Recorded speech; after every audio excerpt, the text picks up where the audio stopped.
was so worried. Are you well? Did that beast mistreat you? Oh, you poor thing.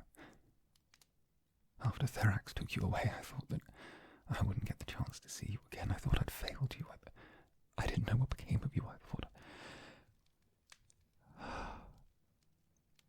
You're all right now. You have no idea how worried I was. No idea. Oh, King Therax has a reputation for being rough with those he courts. I'm so sorry if he didn't hurt you. Incredible. You must have been something special to keep his temper in check. He can be kind, charming even. But your betrothed is a brutal man. I could understand, though, if you developed an affection for him. The Dread King has a force of personality to him. One can't help but be drawn in. Oh, look at that. The Nekomata even treated the bump on your head. Yes, the rules. Now I am your bodyguard. I am forbidden to lay hand upon you, under penalty of death. Still, I must thank you. Somehow, some way, you found a way to keep me close. And I can protect you so much better if I'm within reach. Oh, no, don't apologize. My pride is a small price to pay to keep you safe. I don't know how you convinced him to let me be your guard. Your tongue must be as angelic as the rest of you. What? What are you looking at me like that for? What did I say? Never mind. My comrades always said I was too innocent for battle. I may not be able to touch, but I want you to know that I'm here. I have you. You're quite right. You haven't even seen my face. It's because of the taint of our blood, you see. Earlier generations were born more unbalanced. It was good form to keep our faces covered. No beauty nor judgment when we all wear the same armor. Our blood has stabilized since then, but the tradition remained. Still, I know it's difficult to trust a man without a face. So let me fix that.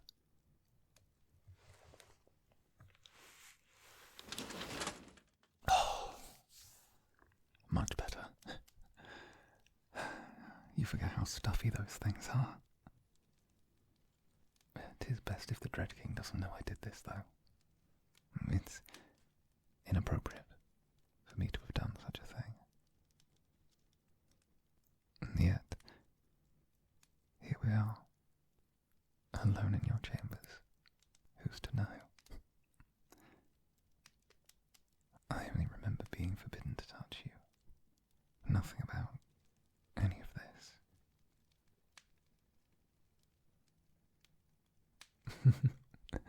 That's the spirit. I'm sorry, but do you mind if I get a good look at you?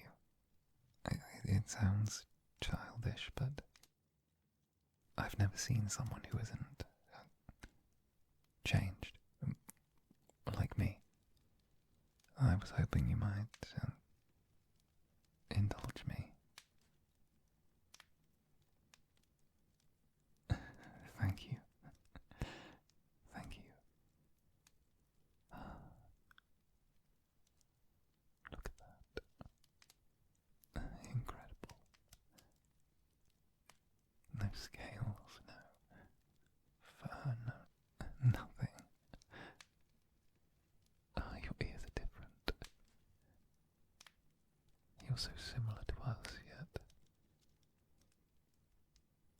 There's something fresh about you. Sweet almost. I suppose that's the lack of the abyss, yes. But all the same. You know, I sketch in my spare time. I could always, my face is flushed. My apologies, I'm simply not used to being so close to another. I want you to know, I don't believe you're an angel. I don't believe you fell from above as the prophecy states. I don't think you're some holy idol or something to be worshipped. I think you're like me. I think you slipped and fell and found yourself in a world much darker than you ever imagined. I wanted to get you to the Spire before Therax found you, spare you all of this. It was a failing on my part, and it won't happen again.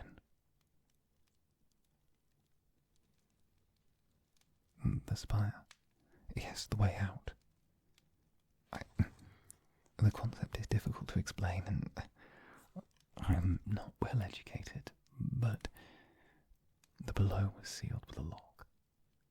One that can only be opened by blood untainted by the abyss.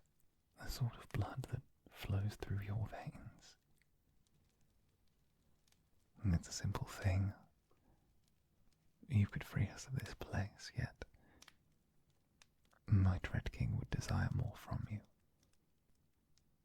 He speaks of a ritual, one to purge the traces of our human ancestors and rebirth us. My liege desires that ritual to be your wedding night.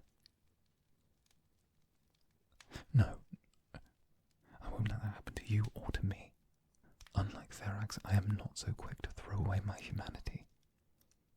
I know that after what's been done, I may not see battle for a long time. And Therax may be a monster, but he did grant me permission to do this.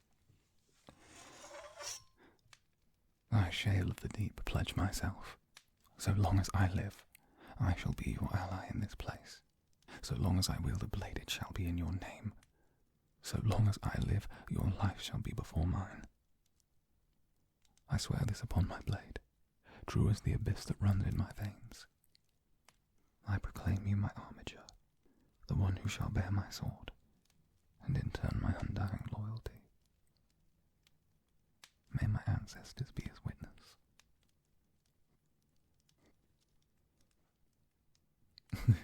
Yes, I just swore myself to your will. I am yours. Yes, all yours, really. You look like one of the royals from the old books. It's only right you have your very own knight. So long as he lets me do this, I have a loophole in my loyalty to him. He may be the Dread King, but I like to think I'm a touch smarter. And now I belong to you. You before my king, and my duty. And now you know I am on your side. No matter what. It will take time, but I will get you out of here. Find your way to the Spire, I promise. There are other guards to worry about sneaking you out. Mechanics of all the things, but I shan't leave you abandoned in this place. You will see the light again. Why am I doing this? I'm not sure. Perhaps I'm not as sweet as I appear. Perhaps I have my own desires on the crown. Perhaps I plan things far worse than Therax could ever. Perhaps I saw you as a chance for me to get out of this place.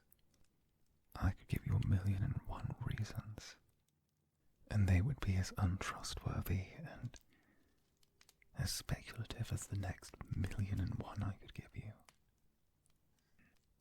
I won't lie.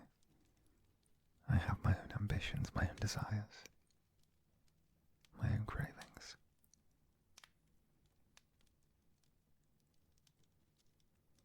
But I'll swear myself to your service, if it means you'll trust me.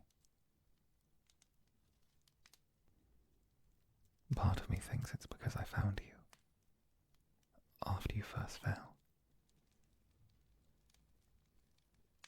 If I'd had never broken formation to investigate, Therax would never have seen you, and maybe you would be better off. Or maybe it's because I feel responsible for you, or maybe something in me just recoils at the idea of you with him.